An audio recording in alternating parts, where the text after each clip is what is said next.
So what do you remember about great-grandpop and grandma? What stories that you've actually been told about them? Because they both died in 1923, 6 months after each other. Yeah. Oh. That's her 21st birthday. I never mentioned that. What was that? What was it on her 21st birthday? My 21st birthday. Oh, yeah. I've still got the key up there, all the names of it. Yeah? Come for it. Yeah.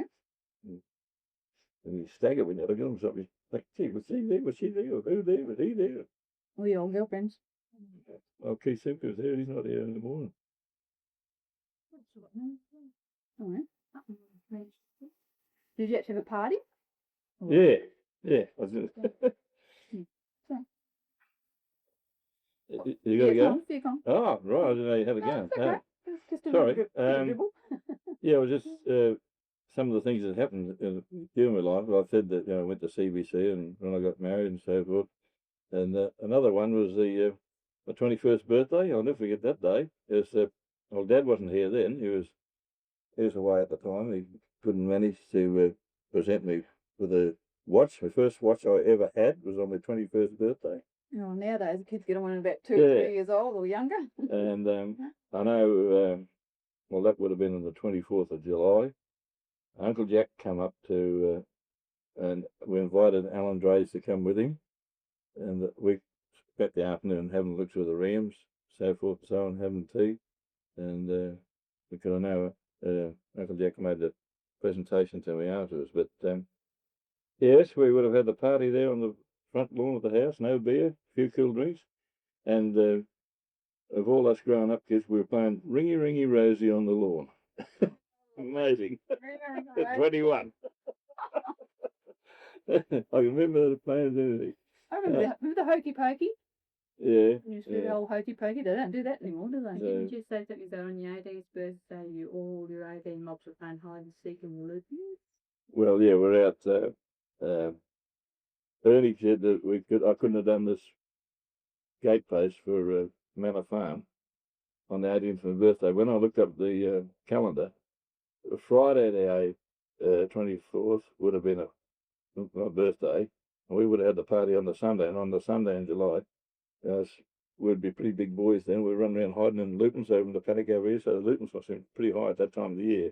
And if you stop and look at the lupins this time in July, any other time, they don't tend to be very high. Yeah, you wouldn't have been. You were actually quite a tall person, really, weren't you? When you were 18, looking at your photos, you're not short by any means. Wasn't 6 foot either, but not far of it. Another big thing was we were talking about the working men that before with the milking cows. We used to always have 3 or 4 cows in milking all the time, so we could separate the cream. We'd have milk and the cream had to be made on the farm. And we'd come home from football of a night time and still milk the cows, then separate the milk. Then I remember I was saying that we had about 5 working men.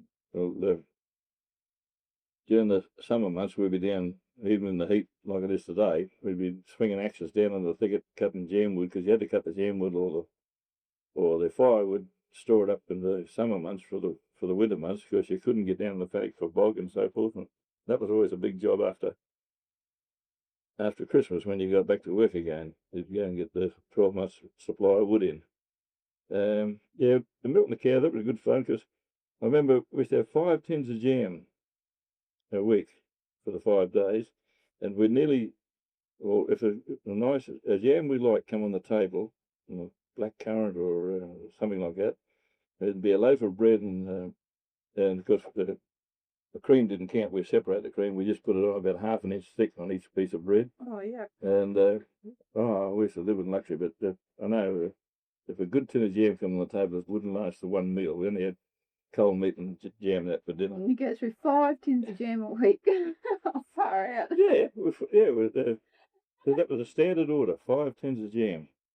And if you got the special one, black currant or something like that, it used to taste beautiful with cream on it. Talk about separating where they separated out there on the old render. And I can remember young Mari Temple coming up here for holidays once, and I still got the same milk bucket, but she was back and back talking to me, and she sat fair in the milk bucket. She'd only be 2 or 3 or something, but sat fair in this bucket of milk. There's milk everywhere, but Oh, that was a good old days. So we used to make our own butter, make our own bread, and it was. I remember Mum making butter.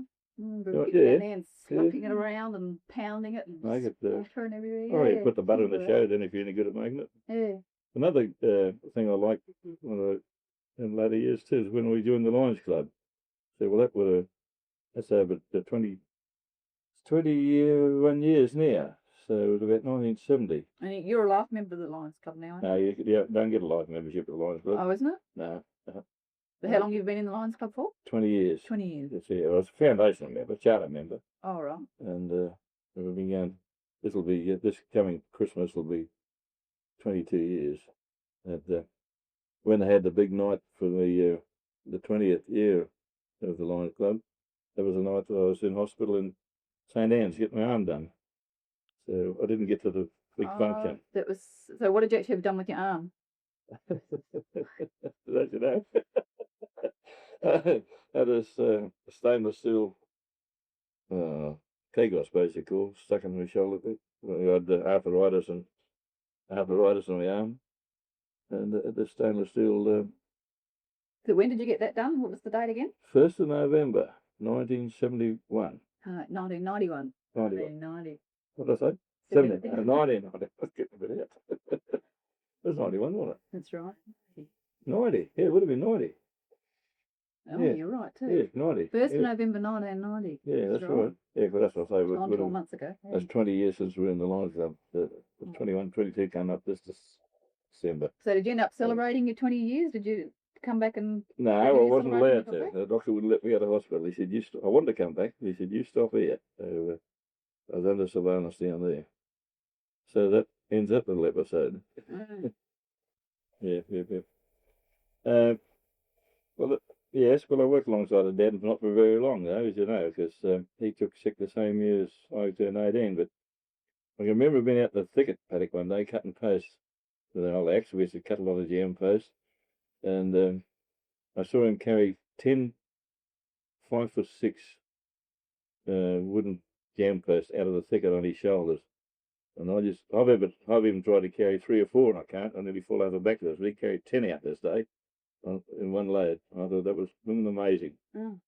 And another day he told me he dug a mile of post holes. That's on the Chillenbury boundary, next to Mumby on the east side. He'd done a mile of post holes, but it's loamy soil, mind you, and they're 18 inches deep, and they would have been 15 feet apart those days. That'd be right, wouldn't it? Yeah, 15 feet apart for the boundary fencing. So if you multiplied 15 feet apart by 18 inches, you find out how deep the blooming hole was. He said he dug a mile of post holes in one day, which wasn't bad. Mm. Yeah, and he carried 10 posts out. I've got that written down here. Mum was a great old lady. She nursed Dad for 15 years. And she never missed a mass. She always went to that. And how she read us 10 kids, I don't know. She carried it all over the Depression. And now today, she saw us all grow up, and we all had school, which was no mean feat. And she saw the whole 10 of us all happily married. Tell us how she used to sell the eggs and all that, take it into town and sell them to get all the kids through the convent. Yeah, well, she used to sell eggs. I probably never sold an egg in my life, but we don't have to nowadays. But they used to sell eggs and whatever they could, jam. They used to make jam, melon jam, and different things like that. To sell them, make a little bit of money to keep everything going. It was just, we don't know how hard it was for them in those days, not done in the 30s.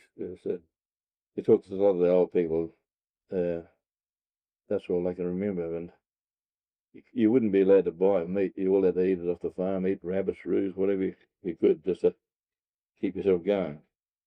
The whole grandma in Burner, I can remember her, not so well, but she always recognised good looking too, old grandma.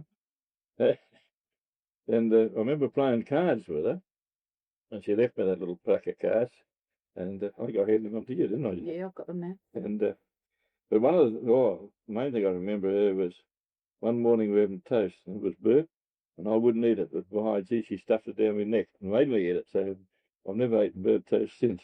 But, she lived on the farm for quite a while, didn't she? Yeah, she had the room there herself and the whole home. Mum and Miss look after her. And, she looked after that till she died. So she did a fair bit with Mr. Limburner, didn't she? She used to go up on the mine. Apparently, yeah. I don't know much about all that, Jenny. Did you ever meet him? Did you all meet him? Only once. I can remember him standing over in the garden, and he was looking after the garden at the time. And about early night, we used to sneak around behind him, pinching oranges. But I can only just remember him standing at the gate once. That was all. Did he seem like a strict old bloke or anything like that? You probably only met him that once. You probably didn't know. No, I didn't know much about him. What about her? Was she? Oh, she was very strict. Limburner, this is and Grandma. Yeah. She was made us all do the right thing. Because old Nana was an only child, sort of. Yeah, she. I thought it was great they all looked after one another. Yeah. Right through this. They would be the hard years when she was here. And you don't remember the Cripps side of the grandparents, do you? No. They were gone before you came along. Yeah. What do you remember any stories about them? Did anyone ever tell you anything about them? No, the only one I know is about Grandfather Cripps going away at the war. That was the first war. He put his age back to 45. Yeah. And because he ended up in France then, and they found out over there somehow that he was over 60, and they sent him home. He got sent home, but I've still got a few letters where he gets to write out to his wife, and they're the original letters. If you're sitting there and some of the parts of the letters, they say they'll be waiting so long for a word from you. They haven't heard from you for so long and so on. And, it's sentimental to read. They are. They're good. Yeah. He was actually over there though for 2 years and 13 days or something. So ended up in France. Even though they found out he was overage, they still kept him over there for quite a while. He was there for quite a while. Didn't really send him straight back home, although they end up discharging him because he was overage.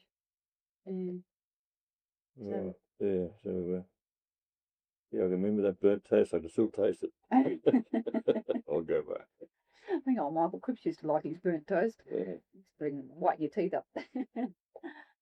Righto. Yeah.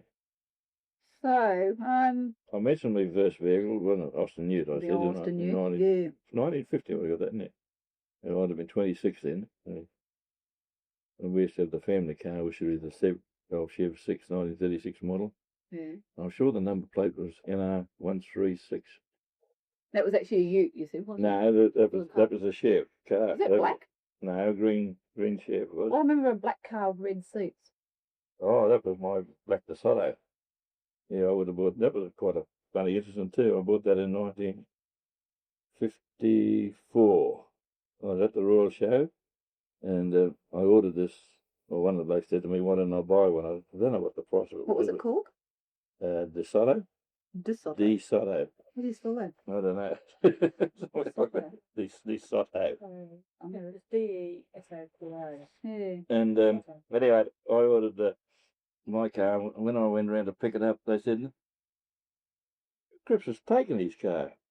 The bloke that was with me said, "No, he's come here to pick it up." He said, hang on a minute. When he went around, Uncle Jack had bought one the same day. Jack Cripps had bought one. He'd taken delivery of his, but I went around to pick mine up. And there's two cars exactly the same. He had black DeSoto and mine was black DeSoto. Both left West Farmers on the same day after the show. Oh, right. What an experience that was. Yeah, but the family car, that was a Chev 6. We went to town. It only went in about once a week or something, and we'd have to ask Dad. Phyllis and I used to ask Dad for a Wednesday night, and Reggie Rage used to come in with us some nights. We'd be going to the dance or ball or pictures, but that was the only time that we were allowed off the farm. Mm-hmm. Because then again, there's another big thing during the war. We couldn't get around much because we had no petrol.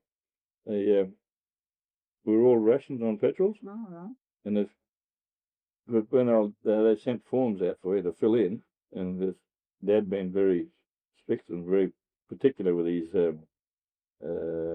statistics and everything. He put down exactly what he wanted, and they only gave him a few ration tickets, they used to call them, or petrol tickets, ration tickets. Yeah. And you had to have 44 of these tickets to make a drum of petrol. 44 gallons was in a drum. So we used to buy the petrol by the drum and bring it out in the farm. And because then you mix a bit of kerosene with it, make it go a bit further sometimes, but you couldn't put too much of that and it wouldn't fire. But then we got a gas producer. We got a gas producer put on the truck, and Ernie and I could use the truck a little bit. Then we found out we could get this gas producer going. You could start up on petrol, and you go for about a mile. Then you had to, by this time you sort of had your gas. What do you call it?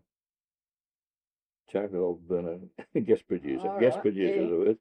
You said switch her over on the gas and away you go. Well, that's virtually what they're doing now. They're reverting back to gas, aren't they? And when you thought that you run out of gas, you're getting a bit slow, you got up the top of the next hill and open up the gas and pour some more charcoal into the gas reducer, and you start up going downhill again without twisting the petrol on. But I wish you get there, have a bit of fun. Yeah. And Sounds like fun anyway. Because then we had a girl, we used to get all our petrol off the Shell garage, or Shell TP Brothers and Sons in Northampton. They had the Shell depot. We used to always get our petrol there. And Pauline Crothers, she used to work in the shop, and quite often I'd get in there and say, look, we only got 40 tickets for a drum of juice. She said, hang on. And she'd switch somebody else's over. Somebody else's have too many tickets for what they wanted. And she'd give us some of theirs. And she used to balance out of her books anyway, and we used to get a bit of extra petrol, which was quite handy in those days. Yeah, very good. You can't imagine being rationed on petrol. I mean, no, not now. Bad enough when the petrol prices went up. We all sort of did a bit of a panic, but that was. There's so much petrol around at the moment, it seems to be anyway. Yeah. That's very good, that. I reckon some of the big changes in the last 50 years, I thought, after the World War II, we got the tractors took over from the horses. That was one big change, but it took a while. But when I was looking through the record books the other day, they had parts for case tractors, and that was back in the late 20s. So they had their old case tractor, but of course they weren't modernised. They were just, they were tractors sort of thing, but they were run on kerosene. You start them on petrol and switch them over onto kerosene. Because then after the war, they got the modernised tractors come out with diesel motors in them. They had lights, and with other early tractors never had lights on them. And you go out in the paddock and they used to drive around and find the tractor for a foggy day or something. Mm-hmm. But when after the war we got this the modernised equipment came out. We had the modernised four-wheel drive vehicles, the four-wheel drive tractors and all that. And of course, the tractors got bigger and bigger after the next 20 or 30 odd years. So now they got big, massive things, and we go around and pull anything in it. Because we're only using 10 disc ploughs and a couple of horses, or a team of horses. Mm. And then we got the case tractor. Because then the case tractor came out on rubber tyres. And if you got a puncture on the rubber tyre, you'd have to pump it up with a hand pump. And it'd take you over an hour and a half to pump it up. Oh my God. You didn't like bloody punctures those days. I bet you didn't. Yeah, that was your turn to get on the pump for a while. Okay, you can do so many pumps and say, it's your turn now. And then after half an hour, you just see it coming off the ground. Oh, dear. You learn little tricks. Different ways of pumping them up. Because then after later on then came the clean heat gas. That came over and took over the wood stove.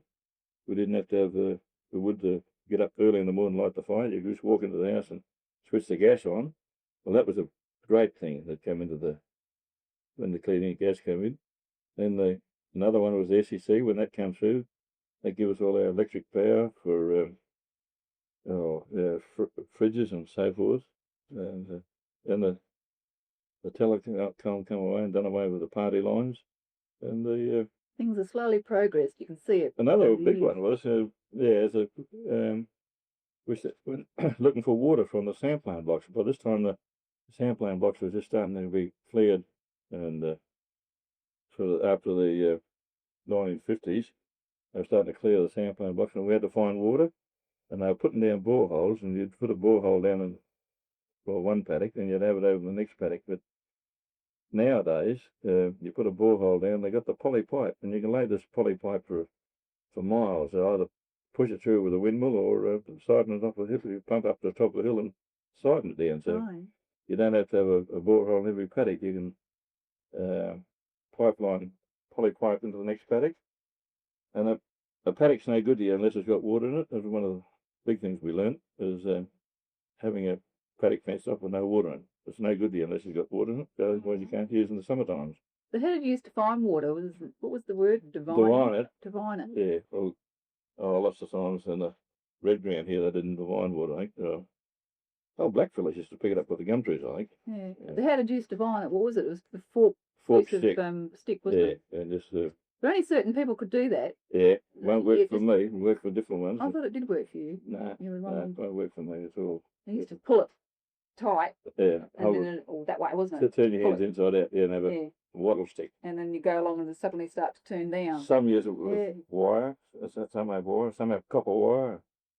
Some reckons they can tell how deep it is. I can remember you walking out there on the paddocks there years it wouldn't work for me, though. I always thought it didn't work for you. No. If somebody grabbed my hand, it'll pull. Like it was with me. It would work for them. It'll pull on. And to do the clearing too, back then they used to get 2 tractors with a big chain in the middle of them, didn't they? With 2 tractors and pull the big chain along and knock all the trees down. Oh, we done some that way. Some we done with one tractor with a boiler, an old railway engines boiler, and tow that around. And pull it around behind the tractor and knock it all down. Yeah, knock it down that way. Oh. And set fire to the country when we finish. Ah. Oh, yeah. Been really good. Yeah. Oh, well, got anything else written down? Do you want to go through your rain books and we got something else there you want to talk about? No, there's a couple of... You haven't put lines through that page there yet. It's I mentioned the additions to the house. There's another one to see was there's 1927 the parts for the case structure. I just saw that here. Yeah. Another interesting one in 1927, they paid this came out of the wages book too. They paid a chap by the name of Jack Thomas 4 days' work for 3 men, £275, 1 and 6, and that was clearing with the axe. He would have paid these 4 men. 4 days, 3 men at £275. That'd be for the lot of them. That'd be a fair bit of money. Gee, it is. £275. Yeah. Oh, yeah. 3 men. It wouldn't be 100. It would be £25 a day, roughly. But that's that was X. They'd be working long hours too. They'd be sun up for something down, I'd say. Another one in that.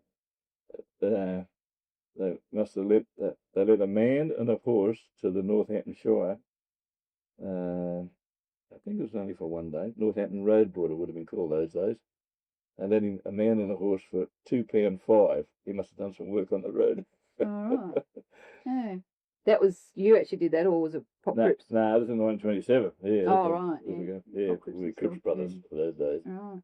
And that round stair I was talking about. There's an article in 1928 which would ring a bell because I'd be about 4 then. Yeah. I see him hanging that tree, and it looks like he weighed 615 pounds. Wow. Yeah, the old party line was going in 1928, so that's all in there too. So 1928, well, I suppose that's when it actually started. So before then, they wouldn't have had any communication other than by horseback and. Well, only horseback. That's what they all had.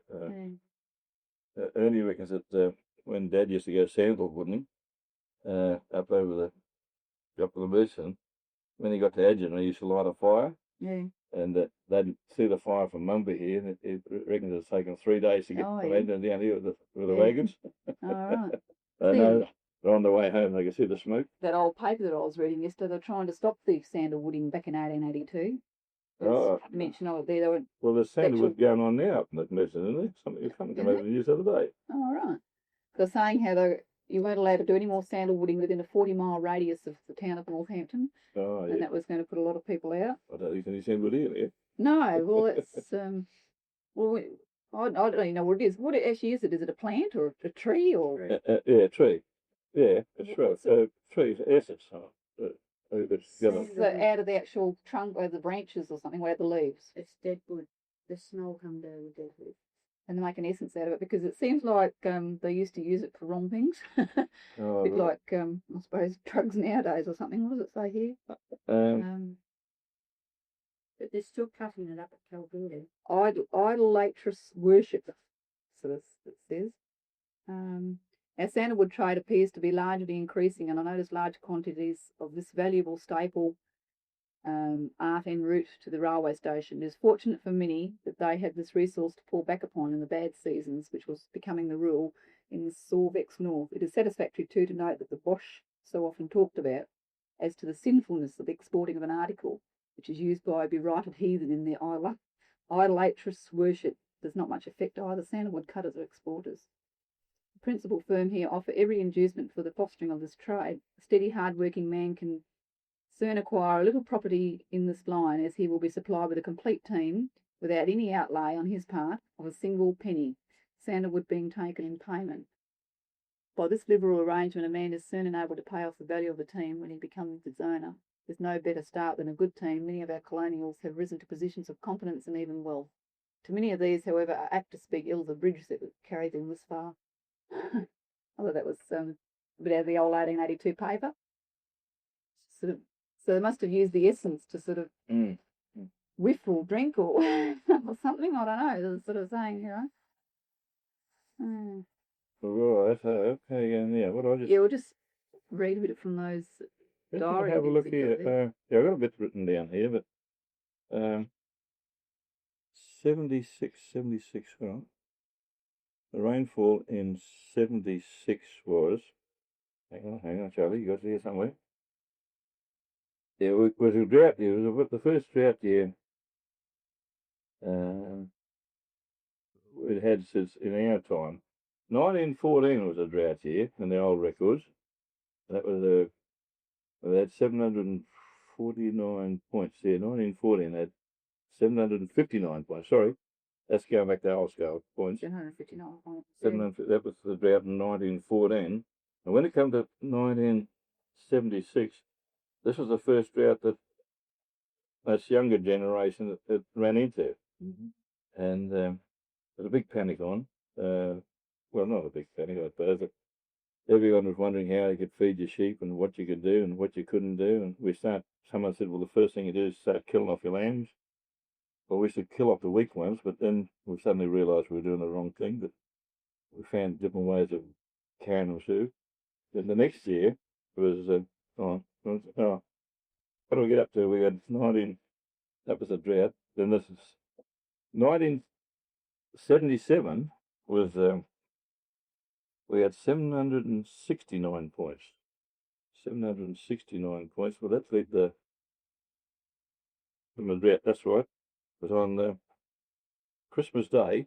Mm-hmm. We had 5.2, that would have been millimetres then, wasn't it?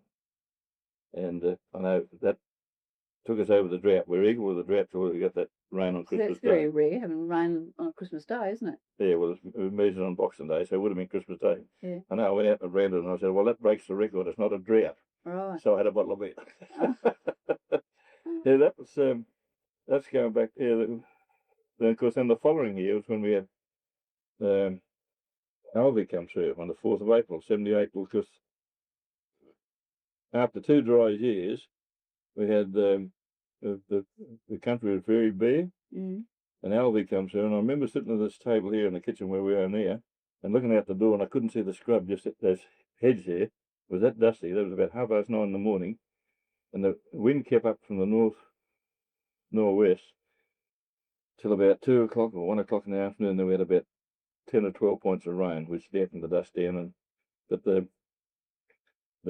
cyclone kept going right down south on the 4th of April 78, and lit 82 bushfires down the south, burnt a lot of the south of Perth, all that country down there. Hey. It was amazing to think that there would have been 82 bushfires, but I've kept the cutting out of the paper, and that was one of the worst days in the history of my life. Anyway, just that particular dust storm. Yeah.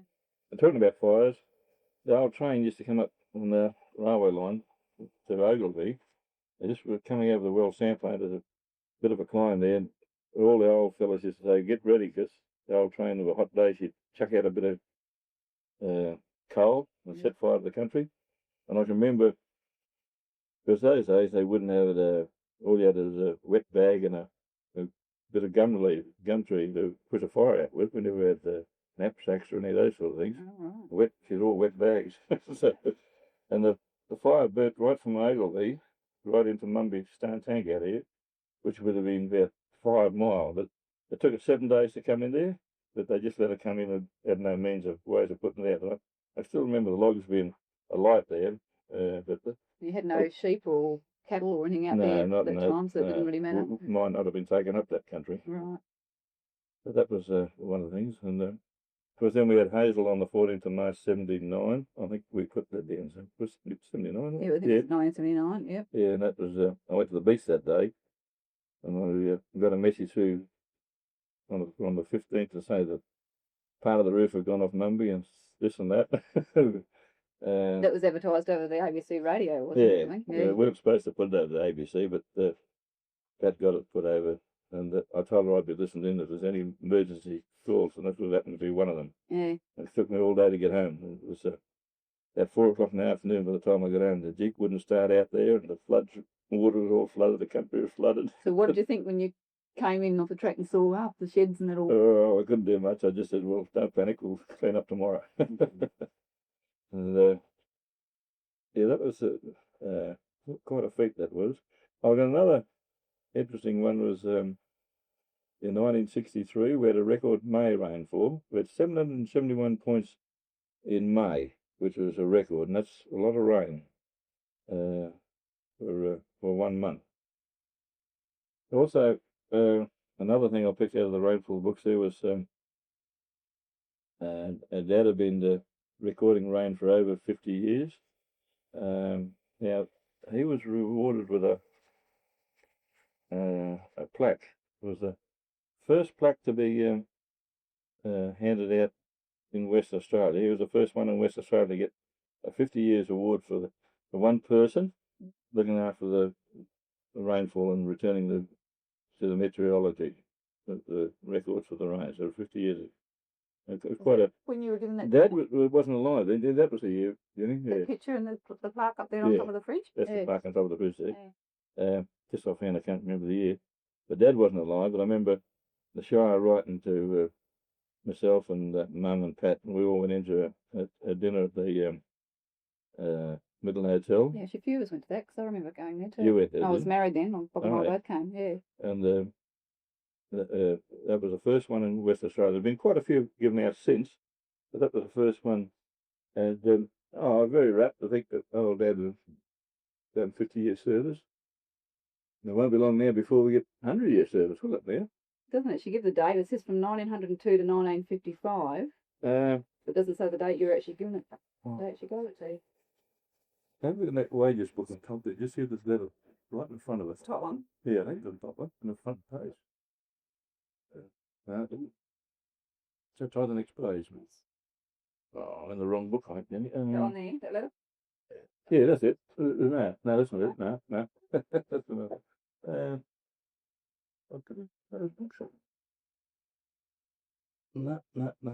Oh, gee whiz. There you got me. Hang on. Hang on, I'll just put it on pause. Yeah. Dear Mr. Cripps, I'm writing to inform you that you are the recipient, on behalf of your family, of an Excellency Award for voluntary recording rainfall for the Bureau over a long period of years. An observer who has personally signed monthly rainfall returns, for a period of 50 years. And that was in July 1972. That's right. That was back a bit. Oh no, that was before I was married, so maybe it was just me that came up. Anyway, well, that might have been the year before we wrote that letter. That was just getting ready. Oh, right, yeah. It might have been next year when we had the dinner. Yeah. Maybe, but it was around about that time. So. Then, okay, well, if he goes, oh no, we've got to go through 2003 to get 100 years rainfall service from Mumby. Yeah, because he didn't start recording until 1903. Yeah. Yeah, so we got to go through the 2003 there. Get another 100 years mess. That's not far away. No. 1992 now. Around the corner. That's right. Right, and I was yeah. Well, we built the new house here, and we moved in here on the 3rd of October 1964. That was Bill Plant. He done the building. He Yeah, Bill Plant was started building. We were up at the time when he started in January. We'd moved up to our holidays at Sandalwood Bay. That was myself, Pat, and the family. That was another one trip now. And another first was 1964. For the first year, I've done contract hearing at Mumby, and it was done by R.J. Mitchell, Robbie Mitchell. In 1964. 1964. The contract hearing done in the Mercers and all those countries, but I was the first one to do it with Roy Mitchell anyway. On the 4th of July. Then okay, we done the first hearing at Mumby North in 1977, May 1977. So we took over Mumby North then, and that was bought through this Mumby place. Another place we bought was the Boblands block. We bought that. We called that Mumby Northwest. That was in 1981. And we got the bus stop. We got the Mumby bus stop up there now, which belongs to Ray Armstrong originally, and that was bought. We took that over in 1985. Another little thing I ran into this morning was I was talking to Ronnie Chisholm, and he reckons Sally was born in 1988, and she was 5 years old when she came to Mumby. 1888. Oh, I'm back again. Yeah. 1888. I said the wrong thing again. It's okay, go on. And she was 5 years old when she came to Mumby, so that would make her 1893. And when she came out to Mumby, she brought a pet cat and a speckled chook. And that was and she reckons they came out over the sandplain, and grandfather said that was his garden of flowers, and they reckon that would have been September, October, and her birthday was in September. I'm sure it was September the 8th or something like that. So she would have been 5. So that contradicts our little bit about Dad reckoned it was be 100 years old in 1994. Right? Yeah. Oh, that's really getting confusing, isn't it? So, well, looks like we've come to a bit of a dead end with Mumby. We don't know whether it's Sally versus Tommy Cripps or Dad. Sally reckons it's 100 years in 1993, and Dad's writing said it's 1994. So we've got to sort that one out. Okay, well, Mumby originated with 40-acre block, what we've been told for a start, or the girls reckon it was a 20-acre block out the front, but I originally took in the 40-acre block. But the first bit of land was cleared was 20 acres in front of the house up here now. Then Mumby gradually grew to approximately 8,000 acres. Then from 8,000 acres, Mumby, we would have bought Woodcocks, or Manor Farm, where Jimmy is now, in 1942. That was bought in my name, but eventually us boys changed us into Cripps Brothers, so we could buy John Glass's farm, Rocky Vale, down a few mile out of Northampton. Then later on we bought Flavel's block again over at Ogilvy, and those 3 blocks were in Cripps Brothers' name. So we changed those blocks. We shared those blocks up. I'm knowing that I'm going to get Mumby, so I took the smallest block, which is John Glass's, only 1,000 acres. Jimmy took the Woodcock block, or Manor Farm, and Ernie took Flavel's. Now from then, has grown that Ernie has bought more land down at Eneabba from his farm at Flavel's. Jimmy's farm, known as Manor Farm or Woodcocks, he's bought land at Adjuna, and Mumby has bought 3 sandplain blocks north of the Hutt River, known as one's known as Boxer's Block, the other one known as Bob Nan's, another one Armstrong Block, or known to me as Mumby North, Mumby Northwest, and Mumby Bus Stop. why it's called bus stop, but there's an old bus on the property. And what goes on from there? Hang on. I can't think of what goes on from there. Just switched it off for a while. When the actual farm was split up between the three of you, did they all go off peacefully? The brothers didn't mind? They knew you were going to get the property? Yes, Ernie and Jimmy and myself sat down and we divided up the 3 farms that were in Cripps Brothers' name. I took the smaller place classes and Jimmy took Woodcocks, the medium-sized one. It was more value. The land was more valuable. And Ernie took the bigger share. The bigger block was Flavels. And we split up our machinery and stock and all that. And we all seemed quite happy at the time with what we arranged to do. You said something about you were being left with Pop's probate.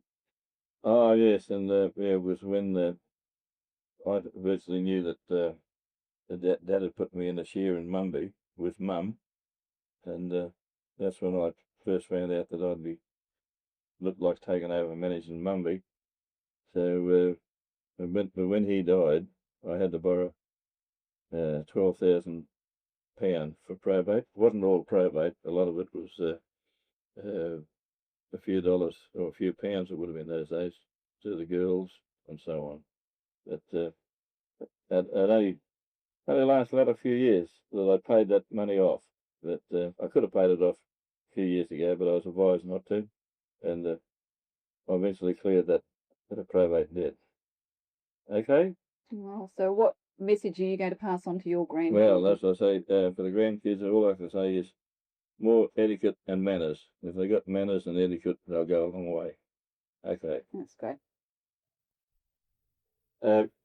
Going back years ago, I reckon one of the funny stories was that Ernie was too light to lift a bag of wheat, so we had the old Ford truck, and I was probably a little bit older and a little bit stronger than Ernie, and I used to jump off the truck and put about 10 bags along each side of the truck, and come along the back. Then I'd jump up, and Ernie just give a bit of a swing at the bottom. We used to load the truck ourselves, and then those days where everything was done by bags. You had to sew the bags up, and the nearest you can get them to 180 pounds of wheat in a bag, and cart the bags over, and they'd stack them in bags over there. There's no bulk bins or anything. And then the working men over at the stackers, they used to call them, at Ogilvy, or the lumpers, they used to have a competition then to see if they have a big springing board going up the stack, and as they went up higher, they'd have this board, and they'd have a big spring in it, and they could work themselves up the plank. Then they'd have a competition to see who could carry 2 bags up there or 3 bags when there's nothing going, when there's no grain coming in. They'd have a bit of a competition. One bloke used to put 1 bag under his arm, 1 over his shoulder, and carry the 3 bags up the stack at a time. It was all good exercise. Then later on in years, the story went around that Dad put in, or it would have been Dad and Jack Cripps rather, and the working men, with just the horses and the old sunshine headers drawn by horses. They grew 5,000 bags of wheat 2 years in a row, because a lot of that would have been on fallow. And it was only till when Gary came home from school that the first year I ever grew 5,000 bags of wheat. And it was a long time after they got the 5,000 bags by horses. Well, as you know, Jack Reynolds was working out here at the time, and a bloke by the name of Billy Carlin, and they got reported for working horses with sore shoulders, and you'd have 8 horses in the team, and they'd have these horses lined up, and old McCaskill come out here, and I know old Jack Reynolds gave old McCaskill a bit of cheek. He told him he wasn't supposed to be here or some little thing, but the horses used to get sore shoulders for pulling the ploughs or headers around, whatever it was, and every time they come home, they'd be washed down with loose stone, and the collars would be scraped and get all a bit of sore, raw skin off the collars. Anyway, he eventually got fined. I forget, but somewhere in there says how much he got fined, wasn't it? And had to rest the horses for a fortnight, so there's no work done for a fortnight. And that was a sour point, because I suppose old Jack Reynolds and Billy Carlin reckons that old Tommy Cripps looks after his horses better than anyone else in the district at that time. Got caught for it. Yeah, he got caught.